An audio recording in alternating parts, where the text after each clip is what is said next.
உண்மைகள் வந்து நமக்கு தெரிவிக்கப்படுகிறது.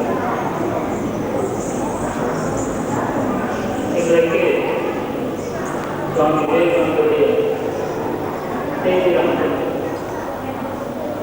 உலகம் முழுவதுமே பரவி இருக்கிறது. சுவாமி விவேகானந்தரை பற்றி தெரியாதவர்களே கிடையாது என்று சொல்வார். கடந்த சில ஆண்டுகளாக நம்முடைய இந்திய அரசாங்கமும் விவேகானந்தருடைய பிறந்த தினத்தை இளைஞர் தினமாக கொண்டாட வேண்டும், ஜனவரி 2ஆம் தேதி தேசிய இளைஞர் தினம் என்று கொண்டாட வேண்டும் என்று கூறியிருக்கிறார். ஒரு அரசாங்கமே ஒரு தனிப்பட்ட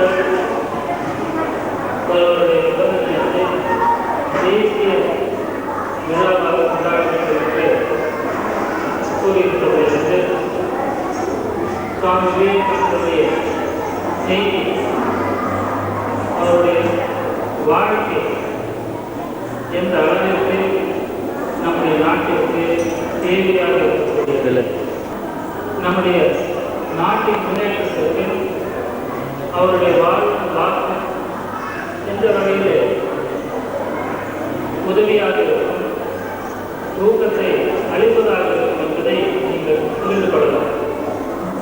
சுமார் 100 ஆண்டுகளுக்கு முன்பு அந்நிய நாடுகளில் இந்தியாவை பற்றி ஒரு தாழ்வான ஒரு எண்ணத்தை ஏற்பட்டார். இந்தியாவில் வாழக்கூடியவர்கள் ஏழை மக்கள், அறியாமையில் சூழ்ந்து இருக்கக்கூடியவர்கள், மூட பக்தியையும் மூட நம்பிக்கைகளையும் தங்களுடைய வாழ்க்கையாக கொண்டிருப்பவர்கள். இந்த நாட்டின் கலாச்சாரம் எந்த வகையிலும் மற்ற நாடுகளை விட குறைந்ததல்ல.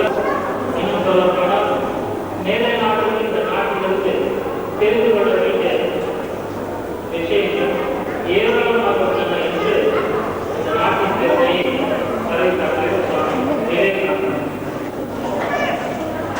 இந்த நாட்டிற்கு அப்படிப்பட்ட ஒரு தனி பெருமை, எப்படி ஒவ்வொரு மனிதனுக்கும் ஒரு தனித்துவம் இருக்கிறதோ, ஒரு தனி சிறப்பு இருக்கிறதோ, தனி குணம் இருக்கிறதோ, அதே போல ஒவ்வொரு நாட்டிற்கும் ஒரு தனி சிறப்பு இருக்கிறது. மேலை நாடுகள் விஞ்ஞானத்திலும் மற்ற துறைகளிலும் சிறந்து விளங்கலாம். இந்தியாவுடைய சிறப்பு அவருடைய ஆன்மீகத்தில் இருக்கிறது. இந்த நாடு என்றைக்கு தன்னுடைய தனி சிறப்பை மறந்து தன்னுடைய ஆன்மீகத்தை மேலை நாடுகளில் தெரிந்து கொள்ள வேண்டிய நிலை, எப்படி ஒரு மனிதனுக்கு உயிர் மூச்சானது இன்றியமையாதாக அமைகிறதோ, அதே போல இந்த நாட்டின் உயிர் மூச்சாக இருப்பது, இந்த நாட்டின் முழுமையாக இருப்பது நம்முடைய ஆன்மீகம். நம்முடைய ஆன்மீகத்தை அடிப்படையாக கலாச்சாரம்.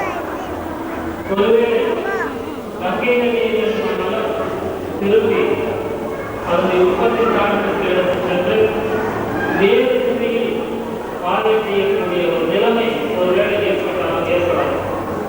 கங்கை நதியானது இமாலயத்தில் தோன்றி பல 100 மைல்கள் சமவெளியில் பாய்ந்து